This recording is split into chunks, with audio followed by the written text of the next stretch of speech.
So, I've never actually seen a Uwe Boll movie before, and I've just gotta say, holy shit. This is one of the worst movies I've ever seen in my entire life. Look, there's no denying that Statham has been in some terrible movies throughout his career. We've covered some of his bad movies in this series already, but the movie we're talking about today is not only probably the worst movie of his career, it's also worse than most movies you will ever see. In the Name of the King, a dungeon siege tale, is a fantasy movie and a video game adaptation directed by Uwe Boll, or Uwe Boll, however you say it.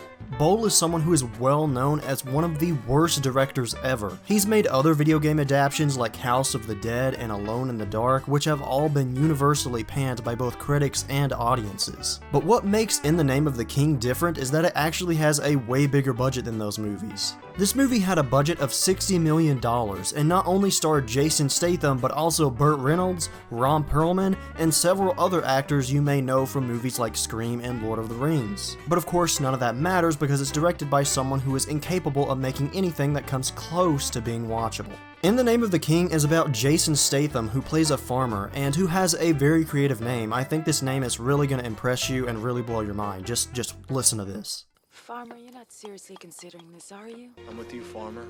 What do you know of a man they call Farmer? Yep, his name is Farmer. He is a farmer named Farmer. This is without a doubt the best script that has ever been penned by a human being. Farmer's village then gets attacked by hilariously terrible looking monsters, and they kill his son and kidnap his wife. After that, it's just a cliche revenge story with a B-plot that's just as cliche about the king's nephew trying to take the throne. The entire script is awful and full of terrible dialogue, and none of this is helped by the bad performances many of the actors give. Even the bigger names in this movie just seem to be completely phoning in their performances.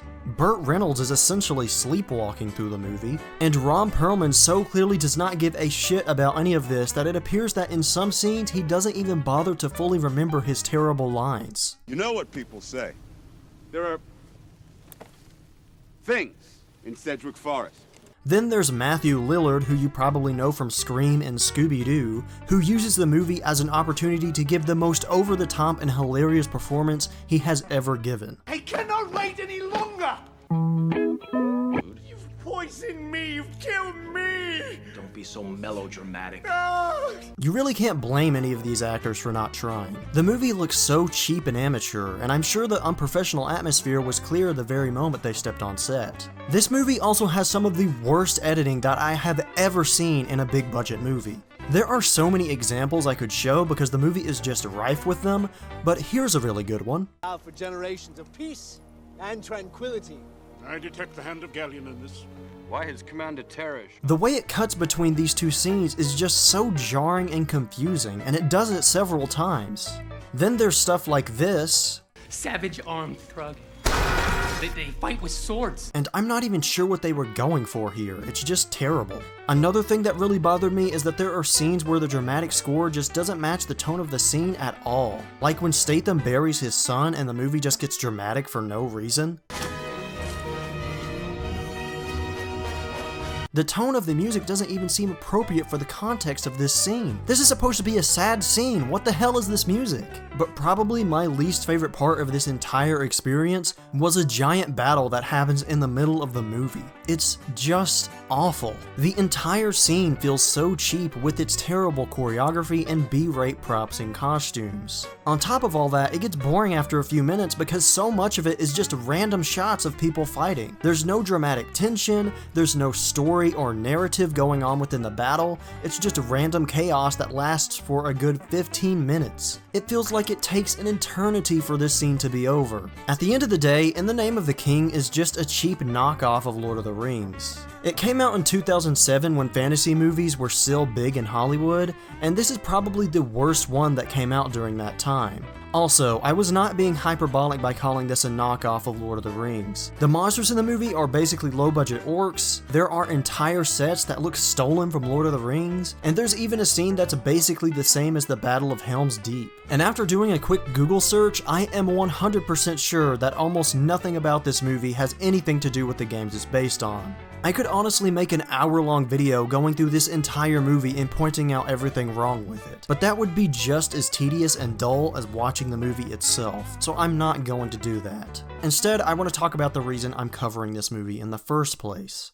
Jason Statham. Just like everyone else in this movie, Statham just kind of goes through the motions with his performance here. That doesn't mean that there aren't things to appreciate about what he does here though, because despite the action being poorly edited and the wide shots that we get of him, it's clear that he's giving a very dedicated physical performance. Apparently, he even shot some of this movie while he had an injured tendon in his leg. His physical dedication to a movie so shitty is honestly kind of admirable. I think it just goes to show that he's got enough integrity not to just completely phone in a performance, even when the movie is complete garbage. And again, I think that's admirable and part of what makes Jason Statham a complete and total badass. However, I cannot call what he does in this movie badass, because it is just so ridiculous. On top of his stupid name, he has this fucking boomerang.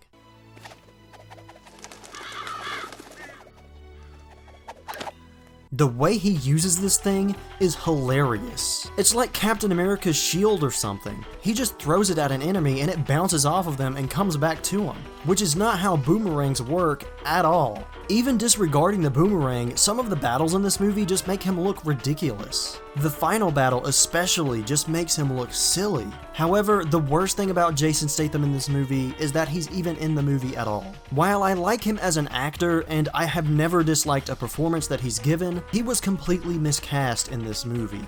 I do not buy him in a fantasy setting at all. Don't get me wrong, he is a great action star, but he looks pretty ridiculous fighting a bunch of orcs and knights in a fantasy setting. I've mentioned before in this series how Statham likes to branch out and try new things every once in a while, but this is one of those times where he really should have thought twice, especially since the director was Uwe Boll.